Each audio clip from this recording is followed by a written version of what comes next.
Aqui é a Shin-Tomei, a Tomei Nova. Não sei se é aqui para entrar, mas é... Aqui. Pronto, aqui pode correr. Correr muito não, já tô 80, tá bom. Porque se a polícia pega... Vai eu e a Tayla a pé. Não, primeiro eu vou ganhar uma multa. Se passar 50 km a mais do permitido, perde carteira.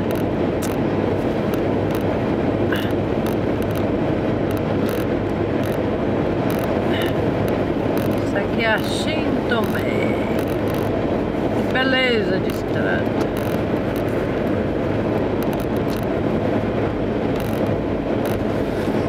Vê se você enxerga aí, Tayla, porque eu não tô enxergando a descida aí, ó. Gotemba.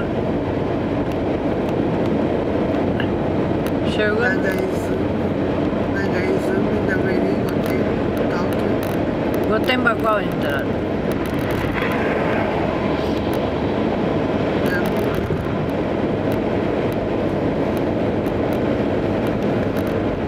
Eu não enxergo de longe. Ai, Tayla. Pô, essa Tomei nova aqui é bonita, hein? Nossa, eu não tô enxergando não, Tayla. Não, verdade, eu tô com sono e aí começou a sair água do meu olho. Aí não enxergo não. Tô enxergando não. Não, tô enxergando pra dirigir. Mas não tô, meu olho tá embaçado. Não sei se é porque por causa da neve lá. Eu devia ter colocado óculos escuros e não coloquei.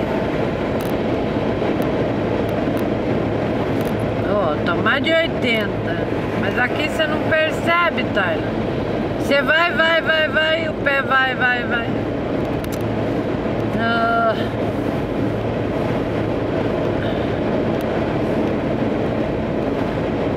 Ué, mas eu já não tô entendendo mais nada. Porque se era a entrada 7, a gente tem que descer na 6. Não, ele vai mandar descer lá em Gotemba. Tinha que descer em Sussono, que é mais perto.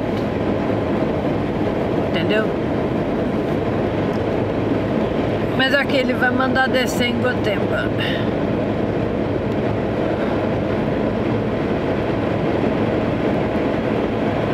Olha que maravilha de estrada.